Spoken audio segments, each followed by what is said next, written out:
Apologies for being late. My Hey, laptop was running over. I was running late. I was afraid I missed you. No, great, great. So we're on par here. So, Yeah, wait 1 second. I will let my next I call like know the I'm cat in the background I there. didn't even know that. Little bugger. Yeah, he'll creep up in there. Great, man. Where are you calling in from?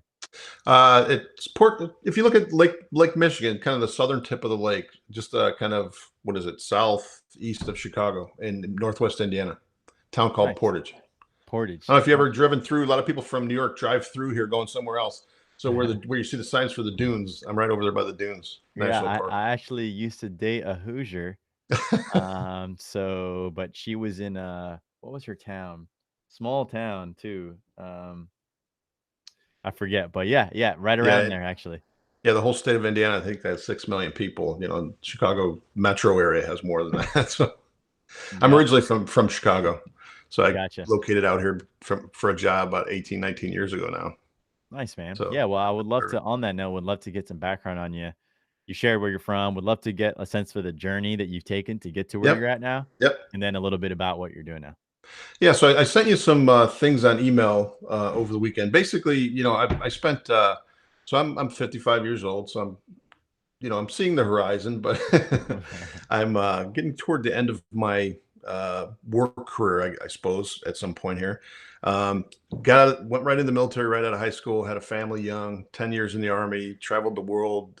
Spent time in Korea. Spent time in Germany. Spent time actually at the White House working for President H.W. Bush during the Gulf War. Awesome. Traveling all over the world with him as kind of a presidential roadie. A little more involved than that, but and, kind of the whole doomsday stuff, keeping track of where the president is and where the closest nukes are to where he's at and what the inbound time is to where he's at and relocating him, all that stuff, all that kind of Cold War doomsday scenario stuff, in bunkers and crap underneath Wow. the White House. So My then I got out of the pleasure. service. Thank you for your Really, service. oh, thanks, buddy. Appreciate it. Got out of the service, had two children with my first wife. My first wife, I found out later, when you're young and you're in love and all that other stuff, you don't see things, right? Mhm, mhm. She had some pretty serious emotional, psychological problems, and from her stemming from her childhood, which I learned that later as well. Mm, She that's one of the reasons why I got in the military. I would have stayed for a whole career in the military. I love the military, but I mm, got out mm, after 10 years because it was becoming a little bit untenable. I was working at the White House, had the highest clearance you could have in the government, and I had a wife that was not stable. mm, Those two don't go together. So I got out of the mm. service, started working in the private sector. Worked first in a hospital, Children's Memorial Hospital in Chicago, which incredible people, man. I don't know if you've ever been involved. I know you do a lot of charity work. I don't know if Mm, you've ever been involved with children's hospitals, but my God, those people are angels on earth, man, that help those mm, kids, sick kids. It was a tertiary care, so it was really sick kids. mhm, And mhm, you'd see kids, you get to know them a little bit because you'd see them in the building, and then they weren't there anymore. And it's like, oh no, mm, mm, Johnny's not here anymore. It's not good. It's not that he went home. mm, mm, Um, so mhm. then from there, I worked at a casino. You talk about seeing what people will do for money, what people do when they get desperate. My God! So I worked surveillance, eye in the sky, in a casino, and Mm, just watching again what people will do for money. It's just incredible, mm, incredible. mm, And then worked at a high tech company, and I kind of rode the high tech bubble. I started with a company called U.S. Robotics out of the Chicago area. They were bought by 3Com, networking company. So 3Com had the choice between buying US Robotics at the time and buying Cisco at the time because they were Oh, bigger man. than, yeah, made a mistake there, right? So, so 3Com was all those banks of modems and stuff that all these ISPs had back in the day. And then the internet bubble popped in 2000. So I rode that up for about 2.5 years, building campuses all over the world and everything, and then rode it down steep for the last 2 years I worked there. Mm, And the CEO at the time, I remember him saying in one of our all hands meetings, he goes, "I've never seen a market for products disappear as quickly as have just disappeared for us because all the ISPs went out of business like overnight when the bubble popped." wow. Um, so I'm in the security business, so riding that up was interesting because you're building all this infrastructure out, and then riding it down, you're trying to make sure nobody shoots anybody or nobody does anything crazy and all that Mhm, type of stuff. So my last you know, 19 years is even crazy to say that now, but because I did 10 years in the army and then, two and a half years here, whatever. So I did 5 at 3Com, and then I've been here for almost 19 years now, and it's been in an energy company. So I've really, from the ground up, everything from securing infrastructure, electric transmission substations to gas, transmission pipe and all that stuff. Uh, from securing infrastructure, threats to employees from customers. You're going into whether it's Toledo or Columbus or Gary, Indiana, and you're shutting people's energy off, and people don't like that when you shut their energy off, so they threaten our employees. That type of stuff. Biggest thing really is threat assessment and workplace violence and stuff. Trying to make sure you're not the next company on CNN with the active shooter in your building. We have Mhm. 19, or I'm sorry, we have 9,000 employees and 9,000 contractors every day, Wow. and somebody's always in some form of a high risk disciplinary process, and it's watching that stuff and making sure that that's handled appropriately and people are handled with respect and all that other stuff. And so one of the things over my career that I've seen, is really I try to, I'm a security guy by kind of trade, but I really try to do it compassionately and try to, you don't have to break somebody to make yourself safe. You can do it in a fashion where, the easiest thing is to just eliminate that threat, right? Just like the military, right? Take it out, get rid of it. But Mhm. that's Mhm. always not always the right answer, um, that's kind of what I'm doing for my daytime gig. Is that I'm writing a book. I think I don't know if I said it or not, but my first wife took her own life back in Oh, 1998. sorry to hear that. Yeah, so wake up, lying next to my wife who took her own life, and overnight, 34 years old, and you're a single dad, raising two traumatized kids. Wow. So that was a, you know, interesting path. So again, that happened 1998. I was working at the high tech company at the time, and couldn't have been working for greater people. They gave me all the space I needed, all the, everything I needed. Really, it was just incredible, and I'm still friends with all of them now. Some great mentors there, great leaders, and they really helped me through that, and family helped me through that, and other things. But so eventually, uh, met another person. You know, reintroducing my children to that, that whole Mhm. thing is a really interesting ride. And then I got remarried in 2004, and I now have five children. I got three with my second wife and two with my first wife, and we're all one big, great, happy family, and everybody loves each other. And it's kind of well, it's not kind of, it's a great, it's a happy story, right? I mean, it's not happy what happened, but it's happy where we're at now. Mhm. So I'm in the process of writing a book. Mm. Title is Gut Punch. It's Mm. Gut Punch, and the working subtitle is How Love Will Pick You Up When Life Drops You to Your Knees. Mm. So it's really, when you get that gut punch, what do? Mhm. You can let that be the beginning of the spiral down and just go down and keep going down, which a lot of people do. Drink yourself to death, take drugs, commit suicide yourself, whatever the situation is. Or you can figure out what the real problem is and pick yourself up, and and some people can't do that, right? You might have psychological problems or something, you need medical help to do that, but for people that can, I'm hoping my book will give them a tool, at least an example of somebody that went from here to there and how I did it, and the way I did it. And that's, I'm working on that. I'm working with I don't know if you ever heard of Tucker Max. He wrote some books. He wrote books when he was coming out of college or something. These, he called it frat tire, which were, he's really immature and talking about partying and all that stuff. And now he's, in his 40s and mature, and he started a book publishing company called Scribe Media. Nice. So I'm working with them to write my That's book. nice. Very good. So that's the 50, Wow. couple of Wow. minutes. Hell, hell of a story, man. I thank you for sharing. Um, Well, I wow. respect the hell out of you, man. I read your story, and first of all, I love, the immigrant story. Your parents immigrate, heart work their ass off. You see that, and you turn into what you've done. I mean, I am so hella proud of what you've done, man. It's Thank you, incredible. man. Thank you. Thank you. I'll take it. I appreciate it. And it's one of those things where, much like how your story is your story is your story, and Yeah, like things they can seem very strategic in hindsight, but in the moment of you're no. just kind of piecing together what you got available in front of you. Sometimes you're just putting them one foot in front of the other and trying not to stop, right? Yeah, and then time goes by and you seem smart or you seem brave or or whatever it is. Um, so great to meet you, brother. So so okay, so now your present situation is um family situation. You got a full-time gig that you're holding down that you Yeah. sounds like you enjoy working, right?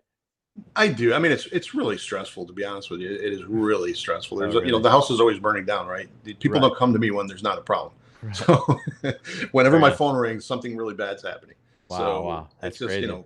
it's always like that. So I mean, I want to, I can't just step away. I have three younger kids and I got to put them through college, and so I can't just step away. But I want to build a build whatever's next.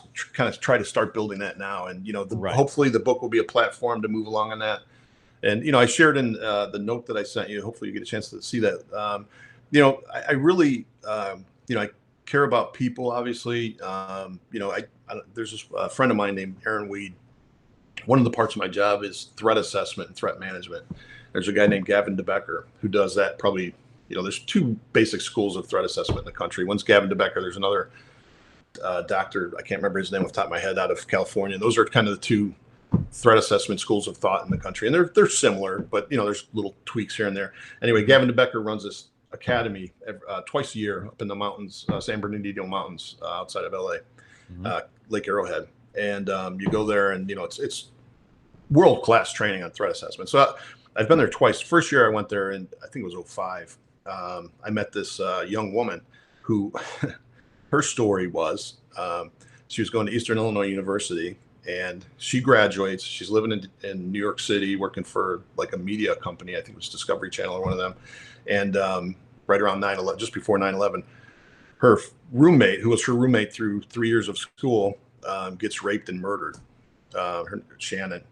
And she freaks out. And right 9/11 happens right around the time. So everybody's kind of, what the hell's going on? So this happens in her personal life and 9/11. And she's like, she needed to do something to feel safe. So she went to every training, badass Krav Maga, all this crap all over the world, trying to figure out how to defend herself and how to prevent herself from becoming a victim. And then she decided, I'm going to learn how to prevent people from becoming victims, not just, hey, somebody's on me. What do I do physically? But how do I set up these barriers so that, people know, don't, I'm not a victim. Don't become a victim. Mhm. So she formed a company called Girls Fight Back, and she's taught over 1 million uh, college age girls around the world, how to defend themselves. Awesome. So she And did this. I'm mhm. sorry. Yeah, her Go name's on. Erin Weed, and it's I'll called look her Girls up right Fight now. Back. And she sold that company a few years back. So we met there. I'm like, at the time I was like 40 something, 42, 40, and I'm thinking, okay, I work for this company and I got a decent job and all that stuff. But here's this girl, 20 something years old. She's like mid 20s or late 20s at the time. I'm like, she's kicking ass, started her own company, all this, what the hell am I doing? So we developed a friendship. So we kind of stayed in contact over the years, and then she started doing this thing called the Dig. After she sold her company, she started doing speaker training and stuff like that, teaching people how to do TEDx talks, because she did all this speaking and stuff around the world, teaching her Girls Fight Back message, right? Yeah, I'm So she watching her right starts. now. I'm Mhm. sorry. Said I'm watching some of her stuff. Oh, are you? Yeah, yeah, to get a You're sense. multitasking, man. So she does. She's got a really good TEDx talk about showing up authentically that she did. Right, right. So she was doing TEDx talking, coaching kind of thing, and she started this thing called the Dig. So I go to the Dig in Boulder, and it was incredible. And it's supposed to boil your purpose down to one word. And it turns out my word is love, which is crazy to me. I'm a military guy, I was security guy, and all that. I'm thinking, love, how the hell does that work? So that's kind of where I came up with the thesis for my book. The three components of my book are really understanding, compassion, and forgiveness. And I talk through how I use those tools of love to help myself through that process from losing my wife to where I'm at now. So, Mm, and I really mm, use that in my work every day too. So mm. I love it. And so I get it. I okay. So I have a sense for like, is it safe to say like what Aaron Weed has done is could serve almost like as a blueprint for in a how way, to I think, yeah. right? I would like to do, I'd like to take this platform, build a platform and then use it to do coaching and maybe workshops and things like that, and help people through Absolutely. difficult stuff, without the house being on fire, what I mean? And the phone ring, Absolutely. try to coach people, on how to do that for themselves, how to do that for their organizations. Because really, when you think about it, it's not just a personal issue; it could be a business issue. Uh-huh. Looking at it Uh-huh. with compassion and things like that. Yeah. Building that, making that into your products and things like that, as well as a personal issue type thing. Yeah, and So I think in this case too, your story is so rich and textured and full that not only would it make for an excellent book, but it would also just make for just a riveting enough uh you know, you're a guy that's you're easy to take in, and I think people will want to consume you, will want to hear from you. I can envision Also, you not doing. I don't take compliments very well, so I Oh, appreciate yeah. that. No, I mean it. And I can envision, um, I'm just seeing like the setup you have behind you. So I can just envision you having like a bit of like a radio show vibe situation going on where you lock in on a video type podcast and you get a cheap, $65 little ring light. And I have the microphone. I don't have the anything other than the microphone yet. all right, well, there you go. It's already set up. This And is for all the WebExes I'm doing and stuff for uh, work. I love it. So you kind of already have it, it all going. And But I need the better light. I need some makeup for the head too. So So, yeah, no, I see it. I see it clear as day. I see what you want to do. And I've been through that process and I've emerged from it. I'm still in my journey, but I certainly over the last few years have it's taken on, different forms for me. And like what started as just, doing this, hey, what's up, yeah, guys, yeah. kind of turned I into, love your content that you put out. I do, and thank that's you, why I man. saw the thing. I didn't have any plan that I want to talk with you. I said $100 for a half hour of your time. I'm in, man. Right, I gotta do that. I right. gotta meet this guy. No, I So appreciate that, and that confidence that was there because the touch points had been there throughout time, right? And so I've been sharing my journey and my process, and you've been able to assemble some context around me over time. yeah, And so much in the same way, there are people out there that there's a lot of people that I can't reach just given the virtue. I mean, I can maybe get in front of them, but digitally, but I won't be able to reach and resonate with them because of the nature of my story. It's I'm gonna be well equipped to resonate deeply with people that have, for one reason or another, identify with what I went through and slash go through. And so thus similarly, there are people out there right now whom, have gone through things that are more similar to what you've gone through, that them seeing a voice in you, will see that and say, "Wow, like, I fuck with what this guy is doing," or like, "You know what? Like, I like his whole approach. Let me tune in." cool. And one of the things that I think will be tremendously helpful, if it feels authentic for you, is in content strategy they have the three H's. So it's hub, hero, hygiene. Hub, hero, hygiene.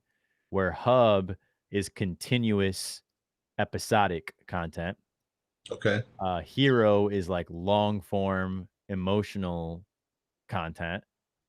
And hygiene is short form content, almost like how to's or whatever. And so, the stuff that you've seen from me that might have a little video with a headline or something like that, and the little quicker clips, that's something that fits into hygiene, just like little quick clips.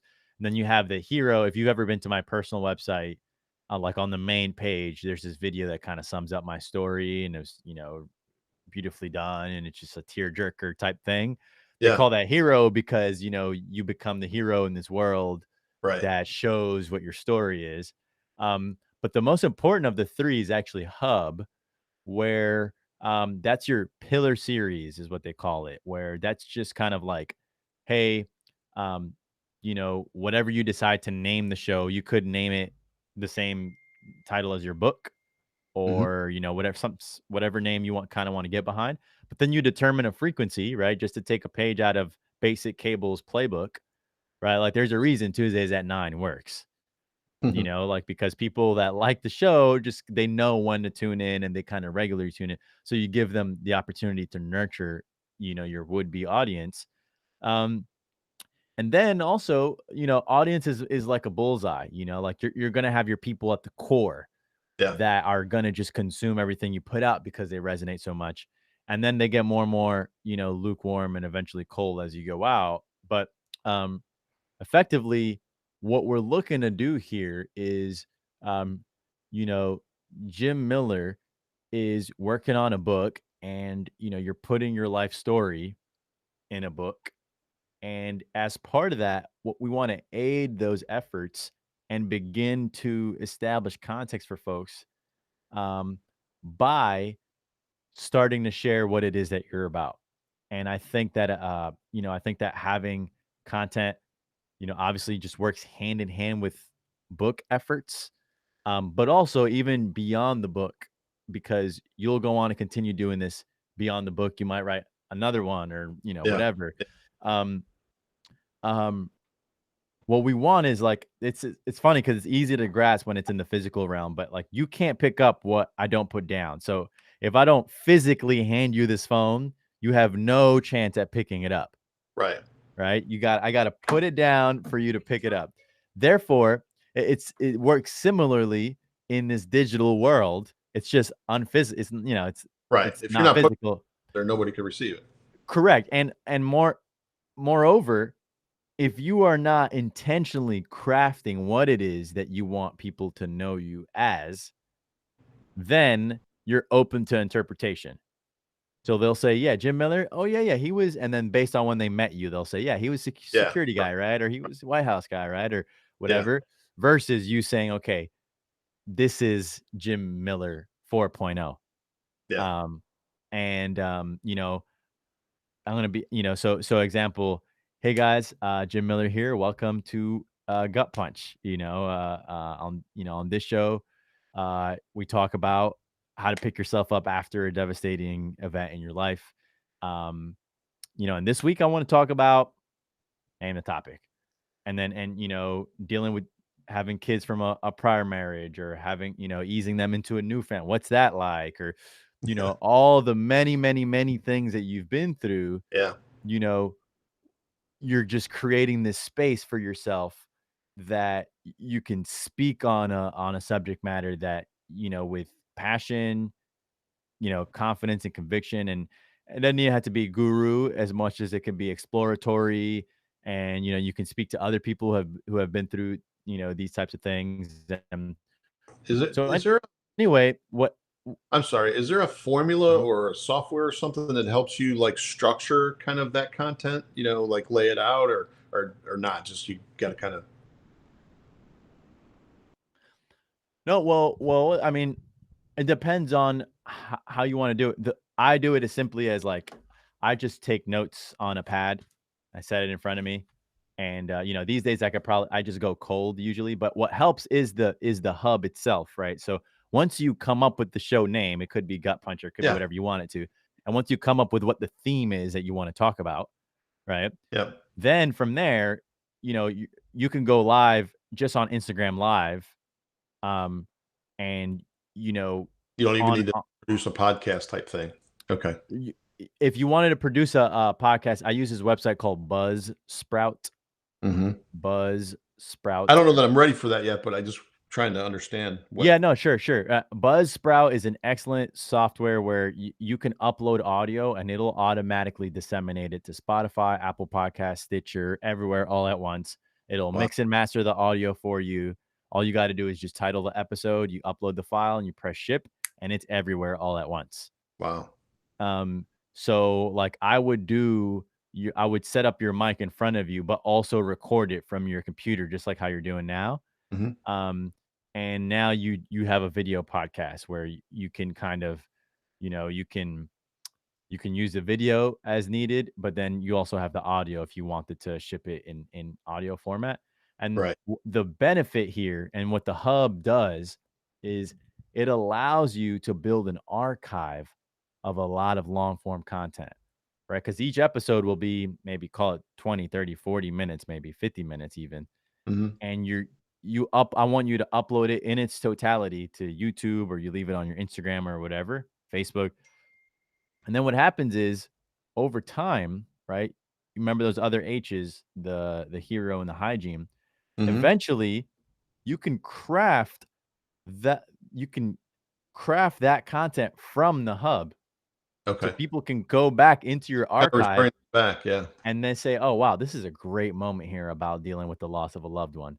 And then they'll just take that little snippet from the larger overall and just ship that piece, Right. right? And so what looks like, a sustained, very elaborate content effort really can just hail from just being concentrated in the hub.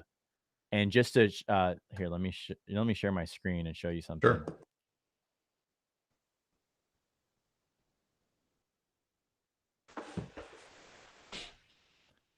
You're seeing my screen, right? Yep. Yeah. Okay, cool. So, uh-huh. So, just to give you a sense, um, my drive. So this is how I run my content efforts, right? So I effectively I try to store any and all content that I've ever, I have all footage, all video. Anytime I've ever gone somewhere and had someone, take photos from me, I kind of I You save it. manage all that all this yourself? Yeah, I upload everything onto here, Wow. everything. Um, and also we have, hey, let me just go back. We have a ton of like just raw footage from like, I mean, the benefit of having done it for a long time is like you have more and more and more and more footage, but Yeah. just have everything that I've ever done pretty much on here. And then, I've even one thing I realized is like my graphics team, I don't want them making up shit that I said when it comes to quotes. So I Yeah. actually went into all my old YouTube videos, and anytime I said something that I thought would remotely make for a good quote, I kind of, just wrote it all down. Wow. Instagram caption, same thing. But then the end product ends up being, I there's a guy that I use that, I pay $500 a month, and he produces 25 pieces of content for me a Wow. month. That's cool. Yeah, it's great because, here, where am I? Micro Did you do that content. through something like Fiverr or Yeah, you can find them on Fiverr, exactly. You find a guy like that, Fiverr works well. That's why I found a couple of them that way. And then, you have, just as an example, um, this is from a photo that's on the drive somewhere, and this is something that I tweeted in the past. So they can literally just combine them. yeah. This same thing. So everything here is just a creative rearrangement of everything, of stuff that was already on there. Yeah. Um, you know, That's really cool. video as well. And then also, uh, all these sessions that I'm doing now, um, we have all of them saved here. So, I And, might show up on a future oh, you definitely will. Right. So, but the thing here though is, um, Uh, so all that to say, you're saving your gut punch episodes, Yeah. and you're archiving them. And at first, you might not necessarily be able to have you might not have the talent or the infrastructure, the talent meaning like the people readily available to help you Mhm. repurpose them into a bunch of stuff. But I just want you to build your archive. Yeah. You're starting to build your archive, episode 1, 2, 3, 4. You're just saving them much like I do on a Google Drive, nothing special. You just throw them up. Yep. And, eventually, as you start honing your delivery, right? Because you'll struggle with, like, when I first posted my stuff, um, you'll have a tendency you'll judge yourself. Your own insecurities about yourself will be laid bare in front of you because you're seeing yourself play back, and, Yeah. but, there's been some times when I was insecure about how I communicated a certain message because I was like, "Ah, man, I just don't wanna be seen that way, and that was a little brash." Uh And then, I've said, "You know what? Fuck it." And I shipped it. And I've had people reach out on those pieces and say, Yeah, those are "Oh, the ones that man, resonate like, with people, I right? I really I appreciate that you said this in that way because I was going through this one thing." Yeah. And I just can remember catching myself and saying, "Man, I can't believe that my selfishness, that I was so concerned with my own insecurities about myself that I almost stopped, Did that, yeah. stifled the message that went and helped someone." Yeah. And I might even go as far as say that that's more relevant in what you're talking about because you're talking about wounds that are deeply personal for folks. Yeah, that's the, the whole point of publishing the book is to try to help, if I help one person, that makes the pain that I went through and that my family went through have a purpose, right? So, otherwise it was just pain. So Right. we got where we got, but if we can help somebody else with it, that's why we, want to do it. And there's a guy, one of the authors in the program I'm working on. His name's Philip McNernan. He wrote a book called One Last Talk. Read it if you get a chance. It's really good. Mm, But his quote is, Your greatest gift lies next to your deepest wound." And mm, really, that's kind of what I'm trying to do is take that wound and do something with it, and all the mm. pain, That's try to powerful. help. Yeah, That is very powerful. So I'm excited for you, man. I would be encouraged. I think you have. I mean, you've clearly you've made a commitment to turn your deepest wound into a great gift. And if there was anything that I would do in addition to what you're already doing, is start up this podcast of sorts, whatever you want to call it, and just start tampering around. It doesn't matter if you start and stop. and Ideally you it's said, consistent, but yeah, and you said that you could actually even start on. You don't even have to start with a professional, or semi-professional podcast. Just you could start on Instagram or whatever. 100%. Cool. And it's more about what I want for you is I want you to start growing comfortable with, just the act of sharing it. Yeah, I Um, am self-conscious on video when I see myself on the video, so I got to get through that. Yep, and you'll get through it just through repetition.